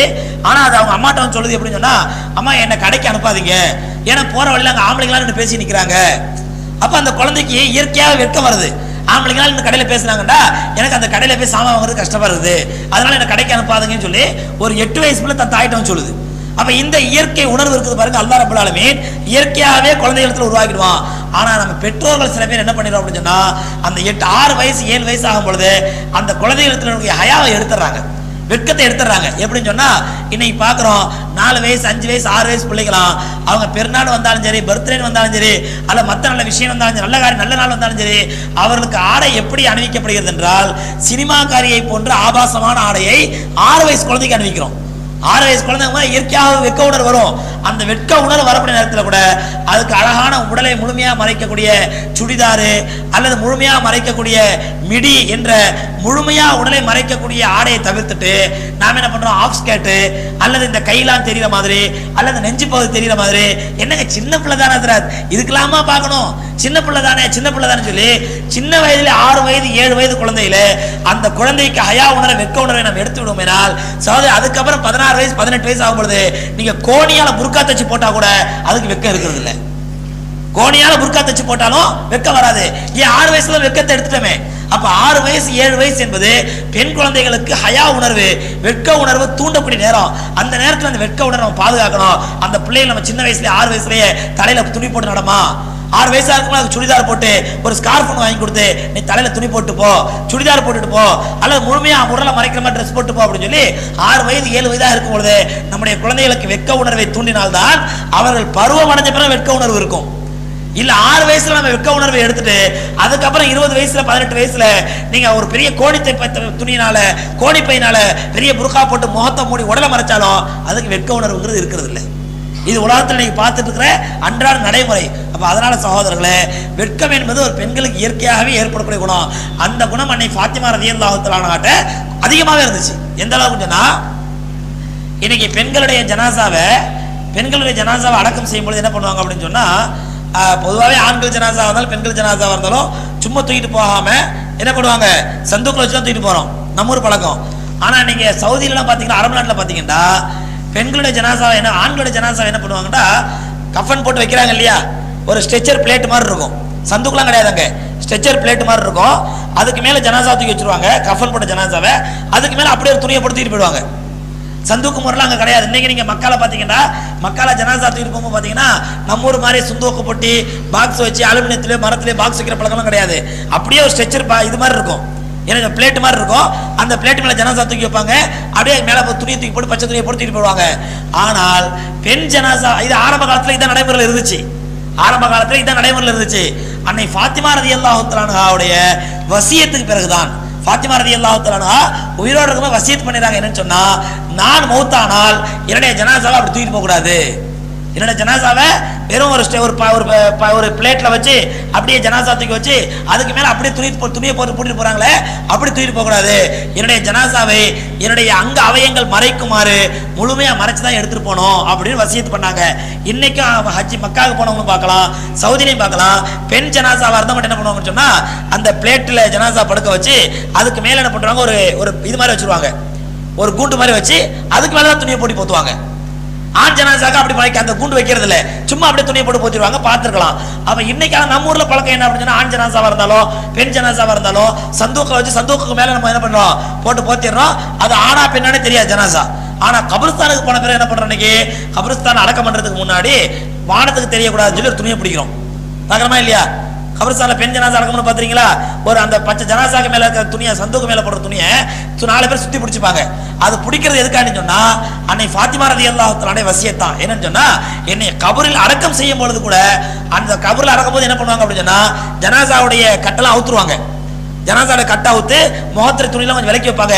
அந்த நேரத்தில் கூட என்னுடைய முகத்தை யாரும் பாத்திரக்கூடாது, ஆம்பளைங்க பாத்திரக்கூடாது. அதனால கபர்ல வைக்கும் பொழுது கூட என்ன பண்ணணும், துணி பிடிக்கணும். அதான் என்னுடைய உடலை நான் மௌத்தா பண்ண, நான் உயிரோடு இருக்க வரலும் நான் அந்நிய ஆண்கள் பார்வையில படாம நான் பர்தாவோட இருந்துப்பேன், பேணுதல் இருந்துப்பேன். ஆனால் மௌத்தா போன பிறகு கூட என்னை அந்நிய ஆண்கள் யாரும் என்னுடைய உடலை பாத்திரக்கூடாது, என்னுடைய முகத்தை பாத்திரக்கூடாது அப்படிங்கிறதுல அன்னை ஃபாத்திமா ரலியல்லாஹு தஆலா மௌத்தாக போகும்பொழுது வசியத்து பண்ணிட்டே மௌத்தானாங்க. ஆனா இன்னைக்கு என்ன கூத்து நடக்குது அப்படின்னு சொன்னா, நம்ம ஊர்கள்ல அந்த பச்சை துணியை பிடிக்கிறாங்க, பச்சை துணியை பிடிச்சிட்டு 4 பேர் பிடிப்பான், பிடிச்சிட்டு சுத்தி நிக்கிற 50 பேர் அனுப்புவாங்க. அந்த துணிக்குள்ள தலையை விட்டு பார்த்துட்டு இருப்பாங்க. அந்த துணி பிடிக்கிறது எதுக்குன்னு சொன்னா அந்நியார்கள் பார்க்க கூடாதுன்னு சொல்லிதான். அந்த கபருக்குள்ள இறங்குறவங்க மகரமானவங்க தான் இறங்கணும். பெண் ஜனாசாவா இருந்தா கபருக்குள்ள இறங்கும் பொழுது மகரமான ஆண்கள் தான் இறங்கணும். ஏற்கனவே சொல்லியிருக்கிறேன். அப்படி மகரமான ஆண்கள் இறங்கி அவங்க அந்த கபருடைய அந்த ஜனாசாவுடைய கட்டா வைப்பாங்க, முகத்துல துணியை கொஞ்சம் விலக்கி வைப்பாங்க. அதை வந்து நிக்கிற கபருக்கு மேல நிக்கிற ஆண்கள் பாத்திரப்படாதுங்கிறதுனாலதான் அந்த துணியை வச்சு என்ன பண்ணுவாங்க, பிடிப்பாங்க. ஆனா இப்ப என்ன பண்றாங்கன்னா துணியை பிடிச்சிட்டு வானத்துக்கு தெரியக்கூடாது அப்படின்னு சொல்லிட்டு துணியை பிடிச்சு விட்டு அந்த துணிக்குள்ள தலையை விட்டுக்கிட்டு உள்ள என்ன பண்றாங்க பார்த்துட்டு இருக்கிறாங்க. இது துணி பிடிக்கிற அர்த்தமே இல்லாம போயிடும். அப்ப அதனால இந்த முறையை முதலாக வசியத் செஞ்சது யாருன்னா அன்னை ஃபாத்திமா ரலியல்லாஹு தஆலா தான். அதுக்கு முன்னாடி அந்த வழமை கிடையாது. அன்னை ஃபாத்திமா ரலியல்லாஹு தஆலா ஏன்னா அவங்களுடைய கூச்ச சுபாவத்தினுடைய உச்சகட்டம், கூச்ச சுபாவத்தினுடைய உச்சகட்டம். அவ்வளவு வெட்க உணர்வு உள்ளவங்க, ஹயா உள்ளவங்க அன்னை ஃபாத்திமா ரலியல்லாஹு தஆலா. இப்படி அவங்களுடைய வாழ்க்கையில போயிட்டு இருக்கும் பொழுது பெருமானார் ஸல்லல்லாஹு அலைஹி வஸல்லம் அவர்கள் அன்னை ஃபாத்திமா ரலியல்லாஹு தஆலா என்ன சொல்லியிருக்கிறேன், கடுமையான பாசம் வச்சிருந்தாங்க. அன்னை ஃபாத்திமாவும் ரசூலுல்லாஹி ஸல்லல்லாஹு அலைஹி வஸல்லம் பாசம் வச்சிருந்தாங்க. எந்த அளவுக்குன்னு சொன்னா ரசூலுல்லாஹி ஸல்லல்லாஹு அலைஹி வஸல்லம் சபையில உட்கார்ந்து இருக்கும் பொழுது அன்னை ஃபாத்திமா ரலியல்லாஹு தஆலா வந்தாங்கன்னு சொன்னா ரசூலுல்லாஹி உடனே ஃபாத்திமா பார்த்து எழுந்து நின்றுவாங்களாம். மகளை பார்த்துட்டு அத்தா என்ன பண்றாங்க, பாப்பா எழுந்துச்சு நின்று ஃபாத்திமா ரலியல்லாஹு கிட்ட வந்த உடனே அவங்களுடைய நெத்தியில முத்தமிட்டு தான் உட்கார்ந்து இருக்கிற இடத்த விட்டு நவந்து தன்னுடைய இடத்துல தன்னுடைய மகளை உட்கார வைப்பார் ரசூலுல்லாஹி ஸல்லல்லாஹு அலைஹி வஸல்லம். அவ்வளவு பாசமா இருந்தாங்க பெருமானார் ஸல்லல்லாஹு அலைஹி வஸல்லம். இப்படி அவங்க வாழ்க்கை போயிருக்கும் போது அந்த ஃபாத்திமா ரலியல்லாஹு தஆலா அவங்களுடைய கணவன் அலி ரலியல்லாஹு தஆலா மத்தியில கூட அடிக்கடி சில ஊழல்கள் வரும், சில பிரச்சனைகள் வரும். கணவன் மனைவி மத்தியில பிரச்சனை வராது யாராவது உண்டா? என்னங்க கல்யாணம் எவ்வளவு பேர் இருப்பீங்க? ஹஜ்ரத் எனக்கு கல்யாணம் ஆகி இத்தனை வருஷத்துல என் மனைவிக்கு எனக்கு ஒரு சின்ன தகராறு வந்ததுல யாரா கை தூக்குங்க. யாருங்க? இன்ஷா அல்லாஹ் மௌத்தா போயிட்டா உங்களுக்கு கபர் கட்டலாம். அவுளியா நீங்க?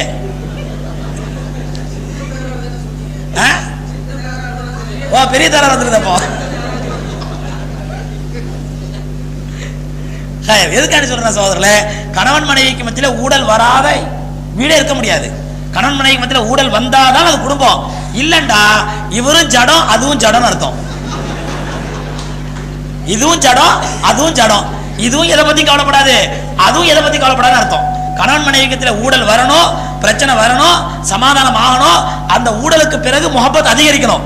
அதுதான் வீடு, அதுதான் கணவன், அதுதான் மனைவிங்கிறது.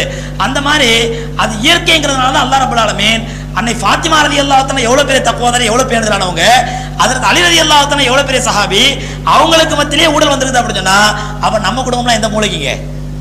அப்ப நம்ம குடும்பத்துல நம்ம கணவன் மனைவி மத்தியில கண்டிப்பா ஊழல் வரணும், தகராறு வரணும், புருஷ மனைவி 2 வார்த்தை திட்டணும், அந்த அம்மா 2 வார்த்தை பேசணும், இதெல்லாம் நடக்கணும். அதான் குடும்பம். அதுக்கப்புறம் 2 பேரும் சமாதானம் ஆகணும். ஆனா இதுல என்ன ஒரு கூத்து அப்படின்னு சொன்னா கணவன் மனைவிக்கு மத்தியில தகராறு வரலாம், தப்பு இல்லை. கணவன் மனைவிக்கு மத்தியில தகராறு வரலாம், வாய் தகராறு வரலாம், சண்டை வரலாம். ஆனால் அந்த தகராறு பிள்ளைகளுக்கு எதிரில் நடக்கக்கூடாது. கணவன் மனைவிக்கு மத்தியில் வரக்கூடிய தகராறு பிள்ளைகளுக்கு எதிரில் நடந்தா இன்னைக்கு சைக்காட்ரிஸ்ட் மனோவியல் நிபுணர்கள் சொல்றாங்க கணவன் மனைவிக்கு மத்தியில் ஏற்படக்கூடிய தகராறு குழந்தைகள் பார்த்தால் அந்த குழந்தைகளுடைய பிற்கால எதிர்கால வாழ்க்கை பாதிக்குமா. அப்ப அதனால நம்ம சண்டை போடுறதா இருந்தா என்ன பண்ணலாம், குழந்தைகளா தூங்குனதுக்கு அப்புறம் 10 மணிக்கு மேல சண்டை போட்டுக்கலாம். ஆனா இன்னைக்கு நேர் மாற்றமா நடக்குது. குழந்தைங்க இருக்கும்போது சண்டை போட்டு 10 மணிக்கு மேல சமாதானம் ஆயிடுவாங்க. எதுக்கு சொல்றேன் சகோதரர்களே, அது கணவன் மனைவின்னு சொன்னா இந்த மாதிரி ஊழல் இருக்கணும், பிரச்சனை இருக்கணும், பிரச்சனைக்கு அப்புறம் சமாதானம் ஆயிரணும். அதுதான் கணவன் மனைவி வாழ்க்கைங்கிறது. அந்த மாதிரி அன்னை ஃபாத்திமா ரலியல்லாஹு தஆலா அவர்களும் ஹஜ்ரத் அலி ரலியல்லாஹு தஆலா அவர்களும் அடிக்கடி அவங்களுக்கு மத்தியில ஊழல் வரும், அடிக்கடி அவங்க மத்தியில பிரச்சனை வரும். அதை ரசூலுல்லாஹி ஸல்லல்லாஹு அலைஹி வஸல்லம் பண்ணுவாங்க, அதை ஒரு பெரிய வேலையாவே செய்வாங்க. ரசூலுல்லாஹ் ஒரு சின்ன பிரச்சனை வந்தோடனே உடனே போய் உட்கார்ந்து 2 பேரையும் கணவனையும் மனைவியும் உட்கார வச்சு, மகளையும் மருமகளையும் உட்கார வச்சு, இந்த மருமகனை உட்கார வச்சு நபி ஸல்லல்லாஹு அலைஹி வஸல்லம் என்ன நீ என்ன செஞ்ச, நீ இப்படி பேசுன, நீங்க என்ன சொன்னீங்க, என்னதான் அலி நீங்க இப்படி சொல்லிடக்கூடாது அப்படின்னு 2 பேரையும் சமாதானப்படுத்தி விட்டு வருவாங்க.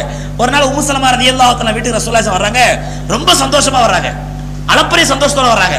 வரும்போது உம்மு சலமா ரலியல்லாஹு தஆலா கேக்குறாங்க, யா ரசூலுல்லாஹ் எப்பவும் வீட்டுக்குள்ள வரும்போது இவ்வளவு சந்தோஷமா வர மாட்டீங்களா, என்ன காரணம், என்ன அப்படின்னு சந்தோஷம் அப்படிங்கிறாங்க. அப்ப ரசூலுல்லாஹி ஸல்லல்லாஹு அலைஹி வஸல்லம் இப்பதான் அலிக்கு ஃபாத்திமா மத்தியில சமாதானம் செஞ்சுட்டு வர்றேன் அப்படின்றாங்க. அவங்க மத்தியில உள்ள பிரச்சனையை சமாதானம் செஞ்சுட்டு வர்றேன் அப்படின்னு சொல்லி இப்படி அவங்களுடைய வாழ்க்கையில பெருமானார் ஸல்லல்லாஹு சமாதானம் செஞ்சுக்கும் பொழுது ஒரு சின்ன பிரச்சனை நடக்குது. என்னன்னு சொன்னா ஃபாத்திமா ரலியல்லாஹு தஆலா கோச்சுக்கு நேரா ரசூலுல்லாஹி வீட்டுக்கு வந்துடுறாங்க. அலி ரலியல்லாஹு கோச்சுக்கிட்டு நேரா ரசூலுல்லாஹ்ட்ட வந்து சொல்றாங்க, யா ரசூலுல்லாஹ் என்ன பார்த்து இப்படி பேசினாங்க அப்படி பேசினாங்க அப்படின்னு சொல்லி அலி ரலியல்லாஹு கணவர் மேல ரசூலுல்லாஹ்ட்ட கம்ப்ளைண்ட் பண்றாங்க. ஃபாத்திமா அலி ரலியல்லாஹு போயிட்டான்னு கேள்விப்பட்ட உடனே அலி எங்க ஓடி வந்துட்டாங்க, ஃபாத்திமா ரசூலுல்லாஹ்ட்ட வந்தான்னு கேள்விப்பட்ட உடனே அலி ரலியல்லாஹு தஆலா ரசூலுல்லாஹ்ட்ட ஓடி வந்துறாங்க.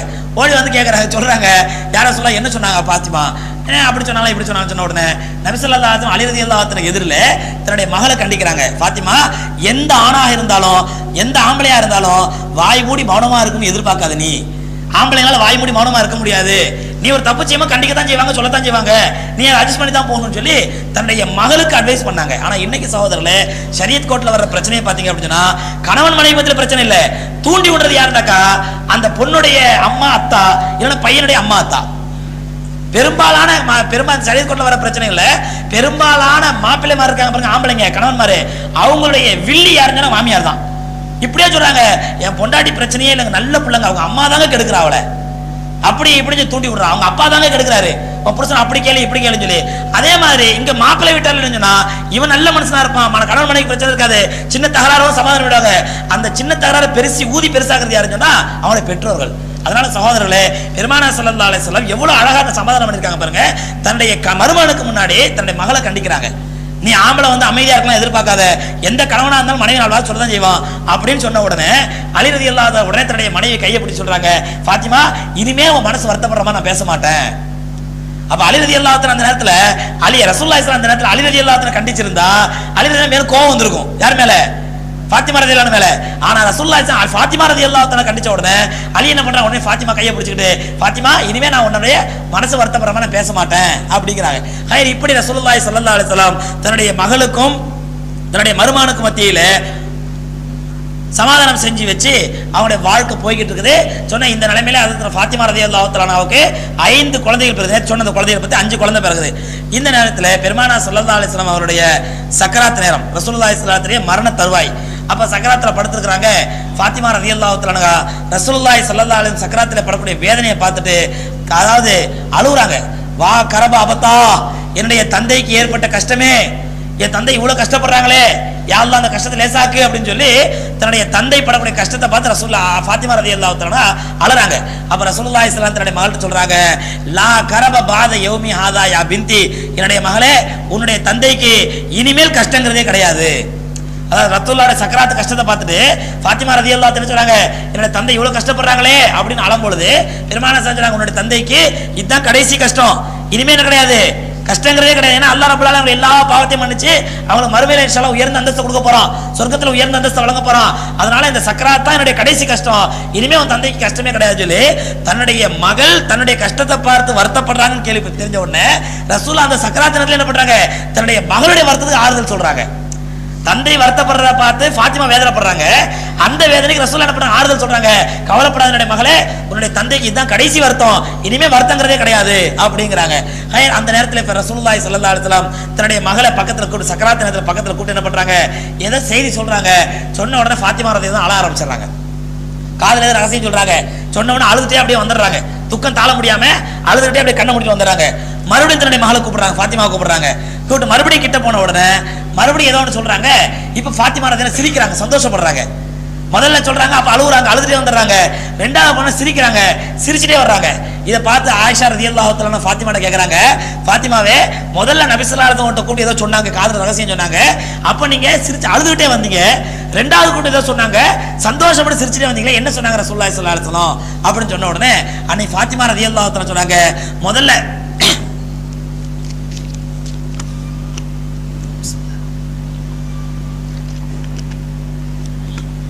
என்ன கூப்பிட்டு சொன்னாங்க, என்னுடைய மகளே, இது என்னுடைய இந்த நான் நோய்வாய்ப்பட்டிருக்கிறது குணமாகக்கூடிய நோய் அல்ல, இது என்னுடைய மரதுல் மௌத், அதாவது என்னுடைய மரணத்தை வரவழைக்கக்கூடிய நோய். இது ரசூலுல்லாஹ் காய்ச்சல்ல தான் இருந்தாங்க, 4-5 நாள் காய்ச்சல்ல தான் இருந்தாங்க.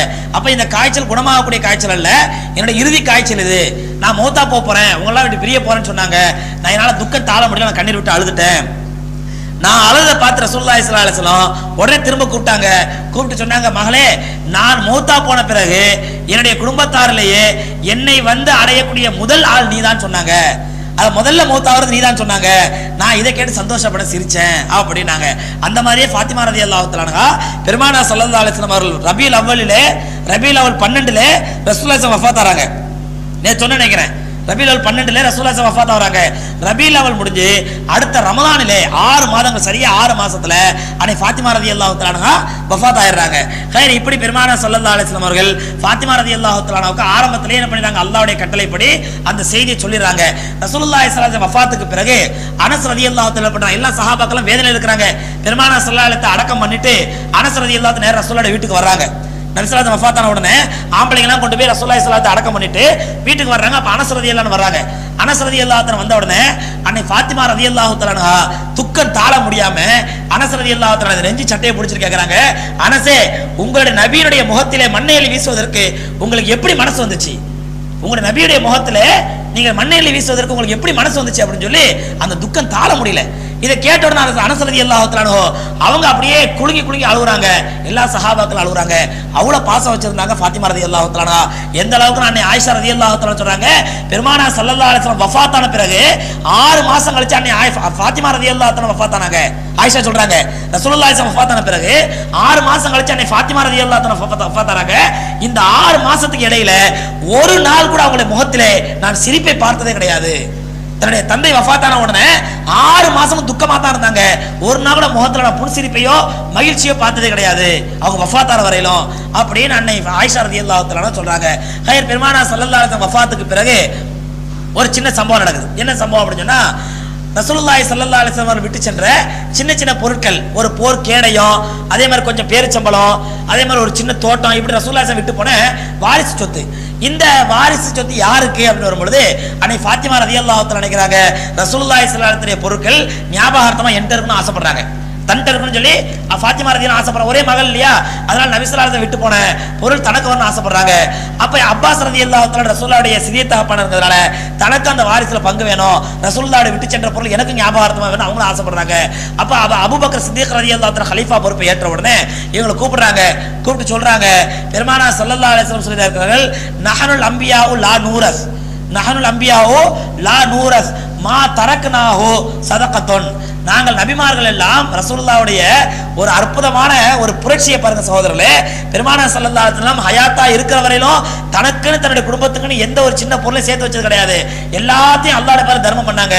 மௌத்தா போன பிறகு கூட தன்னுடைய பொருளிலிருந்து எந்த பொருளும் தன்னுடைய குடும்பத்துக்கு போயிடக்கூடாதுங்கிறதுனால நபி ஸல்லல்லாஹு அலைஹி வஸல்லம் வசியத்தை பண்ணினாங்க. என்னன்னு, நாங்கள் நபிமார்கள் எல்லாம் நாங்கள் விட்டு சென்ற பொருள், நாங்கள் விட்டு சென்ற அந்த வாரிசு பொருள் இருக்குதே சொத்து, இதை யாருக்குமே சொந்தம் கிடையாது, யாருமே வாரிசு சொந்தம் கொண்டாட முடியாது. நாங்கள் எதை விட்டு சென்றோமோ அதை அல்லாஹ்வுடைய பேர்ல தர்மம் பண்ணிரணும் அப்படின்னு ரசூலுல்லாஹ் சொல்லியிருக்கிறாங்க. அதனால நபி ஸல்லல்லாஹு அலைஹி வஸல்லம் விட்டு போன பொருட்களை உங்களுக்கு நான் அன்பளிப்பாகவோ அல்லது வாரிசு உரிமைங்கிற அடிப்படையிலோ உங்களுக்கு ஞாபகார்த்தத்துக்காக நான் கொடுக்க முடியாது.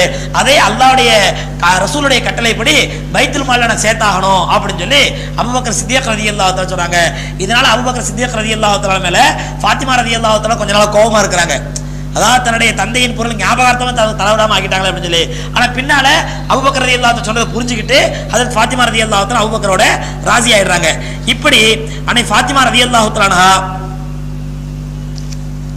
உடைய கடைசி நாள் ரசூலுல்லாஹி ஸல்லல்லாஹு அலைஹி வஸல்லம் வஃபாத் ஆகி சரியா 6 மாசத்துக்கு பிறகு ரமலான் மாசத்திலே தன்னுடைய 29வது வயதிலே அன்னை ஃபாத்திமா ரலியல்லாஹு தஆலா வஃபாத் ஆகும் பொழுது அவங்களுக்கு வயசு 29. தன்னுடைய 29வது வயதிலே ஃபாத்திமா ரலியல்லாஹு தஆலா அவங்கள மரணிக்கிறாங்க. அவங்களுடைய வசியத்துப்படியே அவங்களுடைய ஜனாசாவுக்கு மேல அந்த இது வச்சு கூம்பு வச்சு அவங்களுடைய ஜனாசாவை கொண்டு போய் தார அகில் என்ற இடத்துல அன்னை ஃபாத்திமா ரலியல்லாஹு தஆலா அடக்கம் செய்யப்படுகிறார்கள். ஹஜ்ரத் அலி ரலியல்லாஹு தஆலா அவர்கள் ஜனாசா தொழ வைக்க அலி ரலியல்லாஹு தஆலா அவர்களும் ஹஜ்ரத் ஜுபைர் ரலியல்லாஹு தஆலா, ஜுபைர் ரலியல்லாஹு தஆலா யாரு, உம்மு சலமா ரலியல்லாஹு தஆலாவுடைய மகள், அவங்க ஃபாத்திமா ரலியல்லாஹு தஆலா அண்ணன் பிள்ளை, இவங்க அக்கா பிள்ளை பையன், ரெண்டு பேரும் மஹரமானவங்க.